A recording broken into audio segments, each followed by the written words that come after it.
quero ler um texto com os irmãos de Lucas, capítulo 23, versículos 39 ao versículo 46.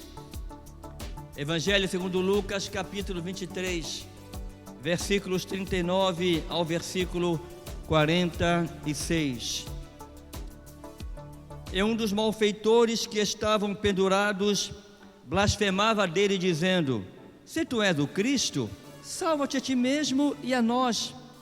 Respondendo, porém, o outro repreendia-o, dizendo: tu nem ainda temes a Deus, estando na mesma condenação? Nós, na verdade, com justiça, porque recebemos o que os nossos feitos mereciam, mas este nenhum mal fez. E disse a Jesus: Senhor, lembra-te de mim quando entrares no teu reino. E disse-lhe Jesus: em verdade te digo que hoje estarás comigo no paraíso. E era já quase a hora sexta, e houve trevas em toda a terra até a hora nona, escurecendo-se o sol. Rasgou-se ao meio o véu do templo, e clamando Jesus com grande voz disse: Pai, nas tuas mãos entrego o meu espírito. E havendo dito isto, expirou. Amém? Irmãos, esse texto, ele nos leva a um momento de crucificação do nosso Salvador Jesus Cristo. Esse texto nos mostra os últimos momentos de Jesus Cristo enquanto aqui na terra. Todos nós sabemos, pelo menos espero que saibamos, que Jesus Cristo, ele veio com este propósito. Ele veio cumprir um propósito do Pai, e a cruz já estava reservado para ele. A cruz era o seu caminho. Certa feita, Pedro, tentando desviar a atenção de Jesus Cristo, ele disse para Pedro: afasta-te de mim, Satanás. Por que ele disse isso? Porque ele sabia exatamente qual era o propósito dele aqui na terra. E então, irmãos, qualquer atalho ou qualquer palavra que levasse a pensar outra coisa a não ser isto, certamente ele repreenderia. E no texto que nós acabamos de ler, uma palavra que ele pronunciou me chama muita atenção: hoje mesmo estarás comigo no paraíso. Aí eu pergunto, irmãos, o texto é bem claro, mas eu quero fazer uma pergunta: para quem Jesus pronunciou esta frase? Hoje mesmo estarás comigo no paraíso. Foi para um discípulo? Foi para um apóstolo? Foi para um seguidor dele, para uma daquelas mulheres que o seguiam, um daqueles homens que o seguiam? Não. Aquela palavra, ela foi dita a um grande pecador, se é que existe um grande pecador, mas foi dito a um pecador, a um ladrão, a um malfeitor. E a pergunta é: por que é que Jesus Cristo, queridos, fez isto? Porque ele pronunciou aquela palavra naquele momento difícil, em momento de dor, tanto para ele como para aqueles que estavam sendo crucificados aos seus lados. Nesta palavra de Jesus Cristo, irmãos, nós encontramos a expressão exata, tremenda, do seu grande amor pelo homem. Hoje mesmo estarás comigo no paraíso. Ele disse essa palavra para o malfeitor, e que o levou a dizer isto? O seu grande amor. Queridos, o outro criminoso o repreendeu, dizendo: você não teme o Senhor, o Deus estando na mesma condenação. Veja bem que quando Jesus Cristo pronuncia esta palavra, havia do seu lado esses dois malfeitores, e ao mesmo tempo um acreditou e o outro repreendeu a atitude daquele homem. Queridos, esse relato e esse texto nos reporta a profecia de Isaías, esse encontro das três cruzes, lá no Calvário, lá naquele monte, nos reporta as profecias do profeta Isaías. E o que é que estava Jesus fazendo entre dois bandidos? O que é que ele estava fazendo entre dois bandidos? E em primeiro lugar, eu quero que vocês entendam que os dois eram maus, os dois eram malfeitores, os dois estavam ali pagando por algo que eles mereciam. Eles mereciam a morte de cruz. E não havia, como muitos afirmam, um bom ladrão e um mau ladrão. Existe um mau ladrão? Se o cara vai roubar a tua casa, ele é bom? Se o cara vai roubar a minha casa, o cara é bom? O cara vai me assaltar, é um bom assaltante?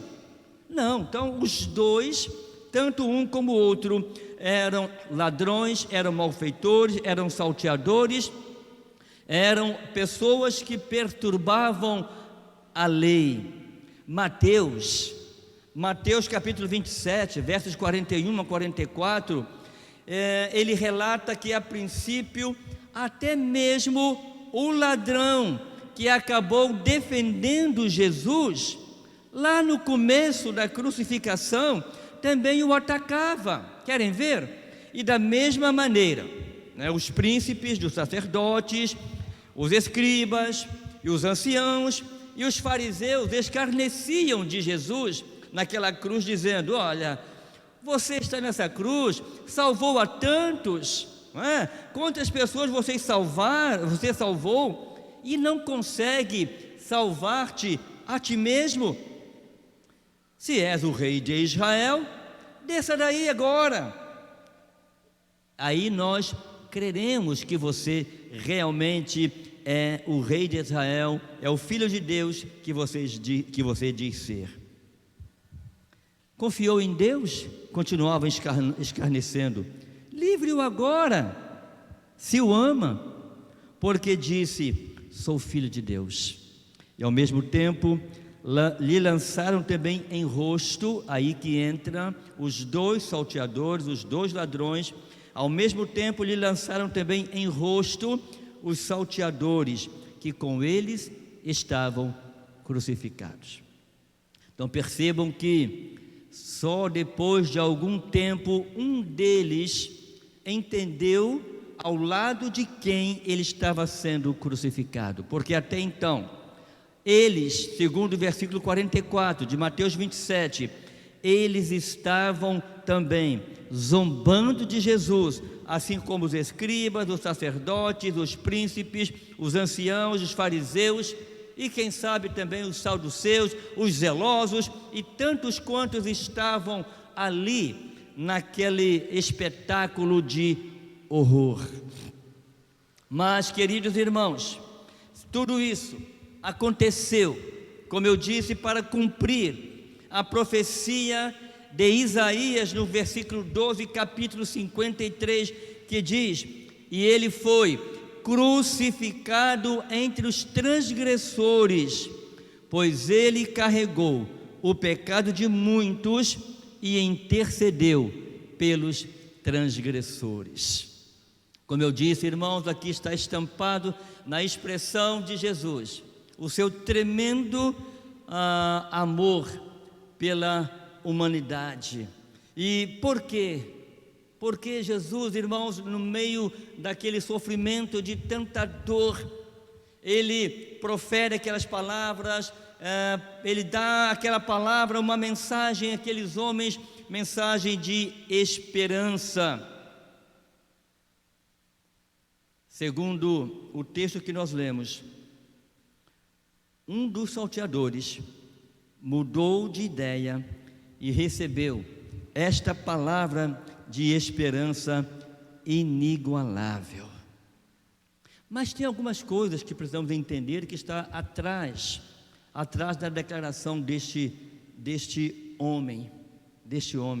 O primeiro condenado, ele queria livrar-se do castigo e do sofrimento físico, porque se Jesus descesse daquela cruz, ele não apenas salvaria a si mesmo, como também salvaria a ele também, ok? Então essa foi a proposta dele no meio dos seus insultos, quem sabe querendo provocar Jesus.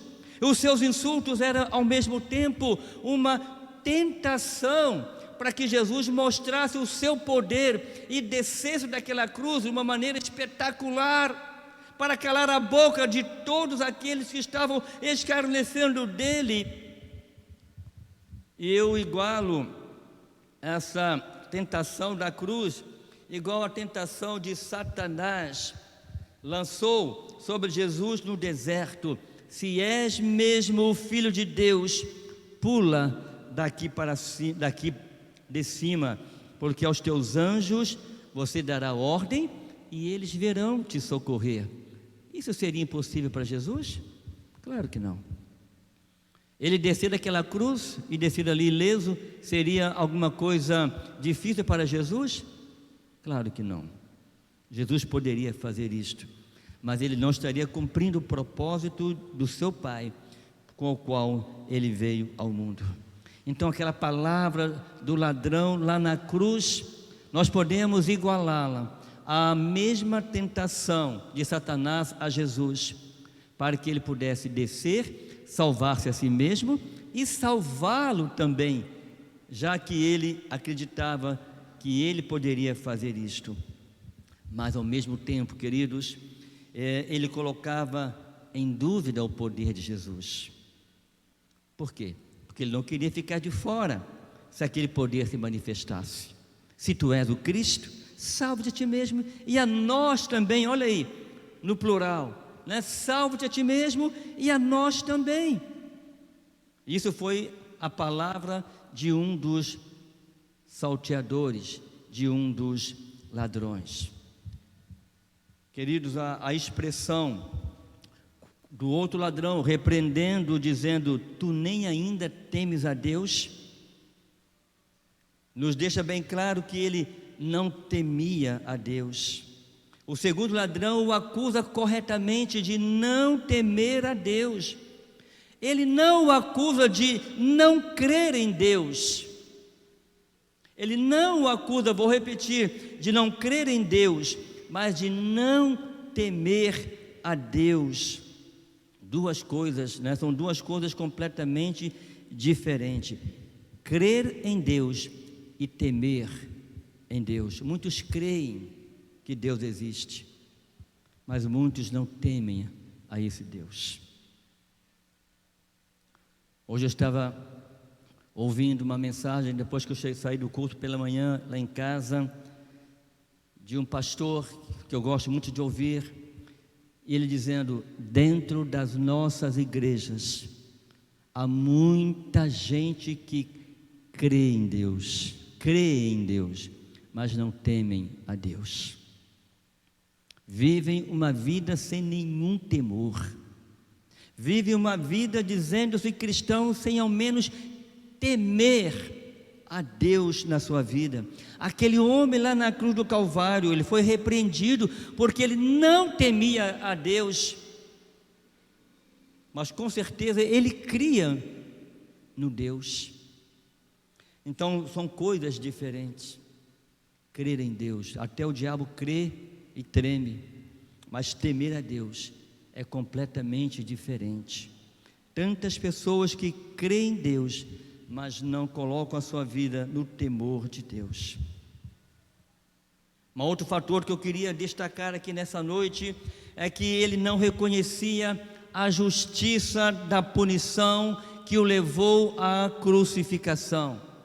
Enquanto o ladrão olhava para o outro e dizia: nós, na verdade, com justiça, estamos aqui, recebemos o que os nossos feitos mereciam. Então, ele reconheceu que os seus atos, que as suas atitudes os tinham levado a serem crucificados, mas olhando para Jesus, ele disse: não, este porém não, este não merece estar aqui. Ele reconheceu realmente quem era Jesus. Esse não merece, porque os seus feitos não poderiam trazê-lo neste lugar, mas os nossos sim. Aí está, irmãos, a grandeza do Evangelho é entender isto, que Jesus Cristo tomou um lugar que não era seu, Ele tomou um lugar que era meu, Ele tomou um lugar que era seu, por amor. Você consegue entender isto? Aquele ladrão, ele não reconhecia a justiça da sua punição, mas o outro reconheceu, dizendo: olha, nós estamos aqui porque os nossos atos merecem, as nossas atitudes nos trouxeram nesta cruz a morrer dessa forma vergonhosa. Mas este não. Este, querido, é o grande problema de todo homem pecador, de todo condenado, não aceitar as consequências dos seus atos, a justiça da sua punição. Se você for na cadeia, nenhum preso vai chegar para você e vai dizer: não, eu estou aqui porque eu mereço. Doutor, me enganaram, doutor. Eu estou aqui porque eles me julgaram errado, né? O código não é esse, o código é tal. Sabe até o código, né? Sabe os códigos que ele está preso. Mas nenhum condenado, ele aceita a punição. Ele acha que não é justo estar naquele lugar. E não aceitar as consequências dos seus atos é algo comum ao ser humano.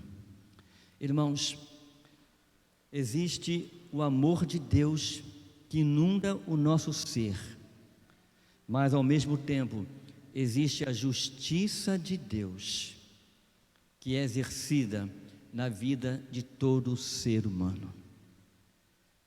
Toda a atitude, ela é acompanhada de consequências das nossas atitudes. Foi isso que o ladrão mostrou para o seu companheiro: este está aqui sem merecer, mas nós estamos aqui porque os nossos atos merecem. Irmãos, quando alguém peca e acha que foi punido injustamente, não aceita a consequência dos seus atos, a justiça, a justa punição, isso faz dele, ou do pecador, da pessoa, um rebelde, e ao mesmo tempo o torna blasfemador da justiça de Deus. Mas um outro fato que eu queria destacar é que o primeiro ladrão que tenta Jesus Cristo, ele não reconhece a inocência de Jesus, porque o seu colega disse para ele: olha, esse aqui não fez nenhum mal. Você está dizendo que ele está aqui porque merece, mas ele não está aqui porque merece. Para ele, Jesus estava ali porque ele merecia. Para ele, Jesus era igual a ele. Por causa disso, o sacrifício de Jesus não podia alcançá-lo. E não reconhecer a santidade de Jesus é não reconhecer o sacrifício vicário na cruz do Calvário, ou seja, é não reconhecer o sacrifício substitutivo de Jesus Cristo na cruz do Calvário. Jesus Cristo tomou a forma de cordeiro, o cordeiro que era sacrificado em favor daquele que o levava, a ponto de João apontar para ele e diz: olha, ali vem alguém que eu não sou apto sequer de amarrar as sandálias do seu pé. Ele é o Cordeiro de Deus que tira o pecado do mundo. O que aquele ladrão não reconheceu, que muitos não reconhecem, é que Jesus Cristo, Ele sacrificou-se, Ele tomou o lugar do Cordeiro, foi o sacrifício vicário, o sacrifício substitutivo. Ele tomando o meu lugar, tomando o seu lugar, Ele foi para aquela cruz, um lugar que não era seu, um lugar que era meu. Mas um outro fato que eu vejo nesse texto é que ele via, um dos ladrões via em Jesus uma possibilidade de salvação apenas para este mundo. O salmista diz que se nós pensarmos em termos de vida somente neste mundo, nós nos tornamos os mais miseráveis de todos os homens. Assim como muitos que presenciavam aquele espetáculo, Jesus era um Messias fracassado. Jesus era um Messias fracassado. Que rei é este? Que rei é este que teve o seu fim numa cruz? Que rei é este que foi crucificado, uma das piores mortes, reservada a um dos piores homens, um dos piores crimes que as pessoas praticavam? Então, para muitos, ele simplesmente era, e para muitos ainda é, um Messias fracassado. Aquele que viria para resgatar o seu povo, acabou morrendo numa cruz. Se é do Filho de Deus, desce daí, salva-te a ti mesmo. Que Deus é esse que vai morrer? O que eles não sabiam é que ali estava um processo de salvação. Cristo tinha que morrer para vencer a morte. O último inimigo a ser vencido era a morte. Ó morte, eu falei isso de manhã, onde está o teu aguilhão? Morte, onde está a tua cadeia? Você foi vencida por Jesus Cristo na cruz do Calvário. Para ele, o Messias deveria ser um rei poderoso, que tomaria o trono de Israel, que o expulsaria os romanos da terra dos judeus. Para eles, ele seria um Davi, uma reedição do grande rei Davi, que iria à frente lutar contra os seus opressores, contra os seus inimigos, com armas, com uma espada, com lança, com escudo, com carros de guerra. Mas a sua arma era o amor, a sua arma era o perdão, a sua arma era um sacrifício vicário, substitutivo. Ele substituiu aquele que deveria estar lá. Aquele ladrão viu em Jesus uma possibilidade apenas de ser salvo neste mundo, mas aquele Salvador estava ali morrendo. Para ele, uma salvação que não fosse para este mundo não servia. Assim como muitas pessoas encaram a religião hoje em dia. Por essa razão, esse malfeitor não recebeu a palavra de esperança que o outro recebeu. Hoje mesmo estarás comigo no paraíso. Essa foi a palavra, foi a mensagem de esperança de Cristo na cruz do Calvário. Por que ele recebeu essa mensagem de esperança? Ele recebeu essa mensagem de esperança, primeiro, porque reconheceu que era justa a sua condenação.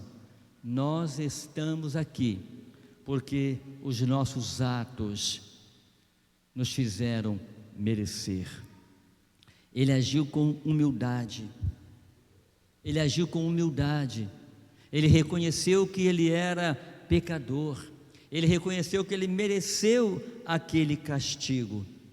E, queridos irmãos e amigos, quem age com humildade diante de Deus também recebe esta mensagem de esperança: hoje mesmo estarás comigo no paraíso. Segundo, porque ele recebeu essa mensagem de esperança, porque ele mudou de atitude com relação a Jesus, ao observar a atitude dele e não a situação das pessoas ao seu redor. Lembre-se de que Mateus notou que os dois no início se juntaram aos fariseus, aos saduceus, aos líderes religiosos para ofender Jesus. Mas em um determinado momento daquela crucificação, um deles, esse que recebeu a mensagem da esperança, ele mudou a atitude com relação a Jesus Cristo. Não há relatos que ele tenha conversado com ele. Não há relato nos evangelhos que Jesus havia dialogado com ele. Apenas observou a atitude de Jesus. Ele ouviu aquela primeira palavra de esperança e de perdão. E eu não tenho dúvida que aquele homem, no último instante da sua vida, ele se humilhou e ele entendeu o propósito, porque aquele homem da cruz do meio estava ali, porque ele era o legítimo Filho de Deus. E ele entendeu esta palavra, ele entendeu esta palavra de perdão de Jesus e se converte. E não tenho dúvida que ele entrou junto com Jesus no gozo eterno. Hoje mesmo estarás comigo no paraíso. Mas uma terceira coisa, uma terceira atitude deste homem que recebeu essa mensagem de esperança, é porque ele reconheceu a inocência e a pureza de Jesus Cristo, em contraste ao seu pecado, em contraste à sua atitude. O argumento do criminoso arrependido era a inocência de Jesus. Este não fez nenhum mal. Esse não merecia estar aqui. Irmãos, isso é o que você, é o que nós precisamos fazer para receber a salvação de Jesus. Aceitar que é um inocente morrendo pelos culpados. É aceitar que um inocente tomou o lugar que era meu. Aquela cruz, como eu já disse, deveria ser de todos nós, menos de Jesus. É por isso que aquele sacrifício foi tão eficaz. E aquele homem recebeu aquela mensagem de esperança, porque ele viu em Jesus a pureza do Filho de Deus. Mas uma outra atitude que aquele homem recebeu, aquela mensagem de esperança, é que ele colocou a sua esperança em um reino que estava por vir, e não em um reino material que todos esperavam.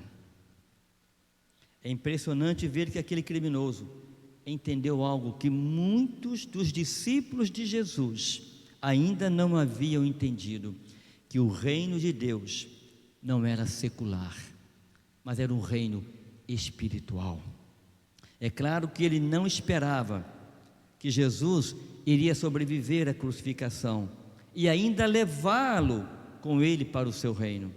Ele tinha percebido que o reino de Jesus era um reino espiritual, era um reino sobrenatural. Nos dias de hoje, irmãos, que nós vivemos, muitas pessoas estão buscando nas igrejas um reino material muito mais do que espiritual. Buscam nas igrejas favores materiais, enriquecimentos materiais, mas não buscam o enriquecimento espiritual.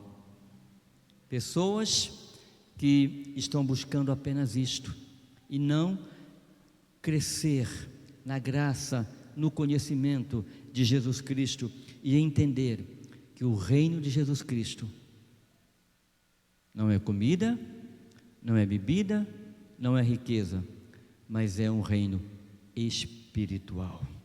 Eu quero concluir a minha palavra nesta noite dizendo que a vida daqueles que foram alcançados pela graça de Jesus Cristo é uma vida viva de esperança nele.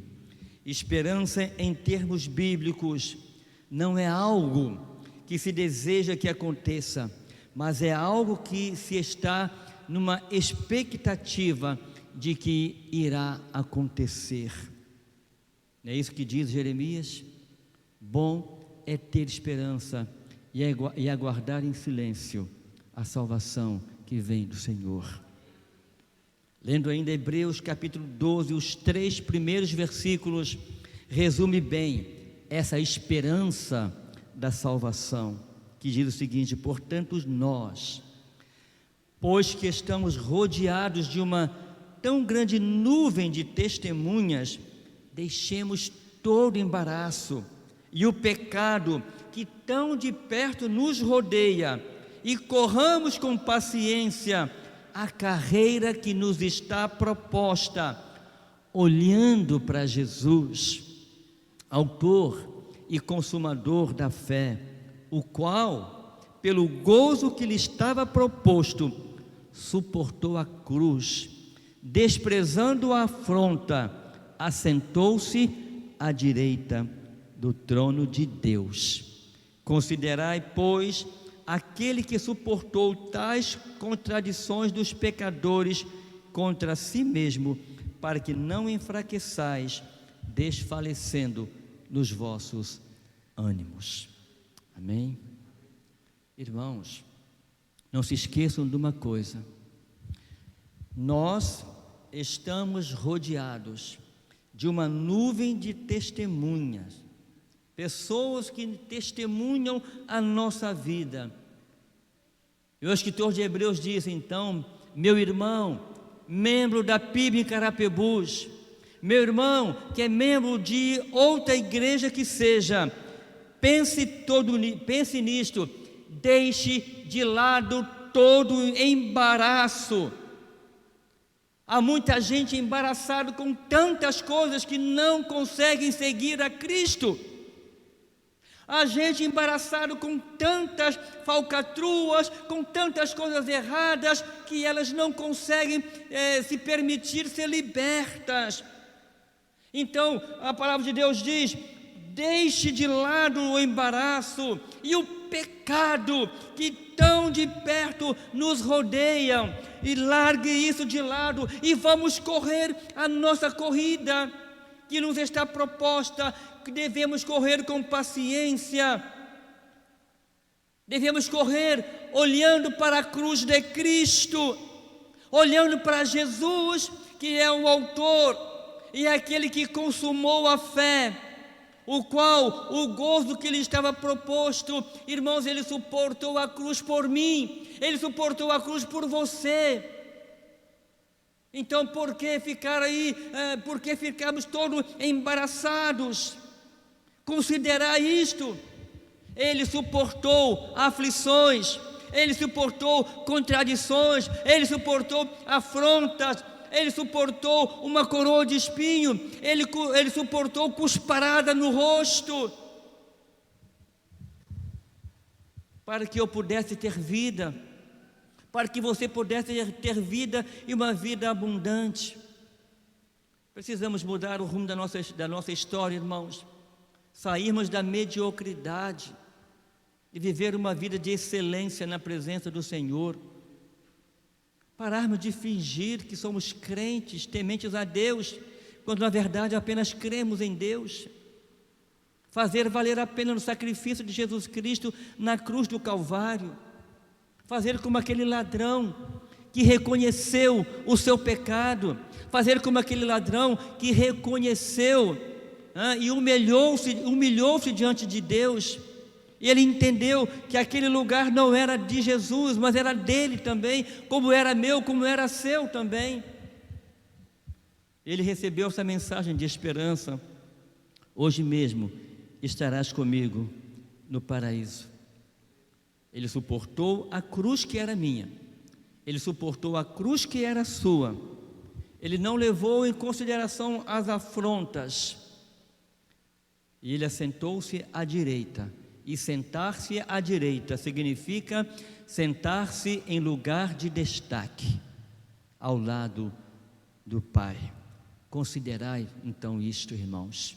Vocês que nos acompanham pela rede social, considerem isto: aquele que suportou tais contradições dos pecadores contra si mesmo, ele não enfraqueceu.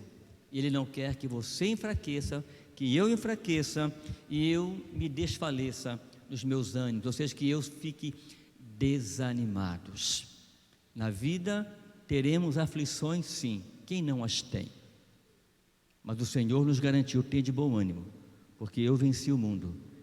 E a vitória não é apenas minha, mas é uma vitória que eu compartilho com todos vocês. Que Deus nos abençoe nesta noite e que nós possamos entender que há uma mensagem de esperança. A nossa vida não se resume apenas numa vida aqui na terra, porque se eu pensar assim, eu me torno o mais miserável de todos os homens. Mas é uma vida além desta que nós vivemos, e é uma vida muito melhor, e é para lá que o Senhor quer nos levar. Todos aqueles que, como aquele ladrão, entendeu que ele era pecador, como aquele ladrão se humilhou, como aquele ladrão recebeu esta mensagem: hoje mesmo estarás comigo no paraíso. Amém? Deus, obrigado mais uma vez por esta noite. Obrigado, Deus, porque o Senhor tem falado aos nossos corações de muitas maneiras, de muitas formas. E agora, Senhor, com o exemplo do homem que foi crucificado ao lado de Jesus, aliás, os exemplos, que nós possamos aceitar essa mensagem de esperança, de estar com Jesus no paraíso, quando neste mundo partirmos. Mas enquanto aqui vivermos, que nós possamos viver de acordo com a sua vontade.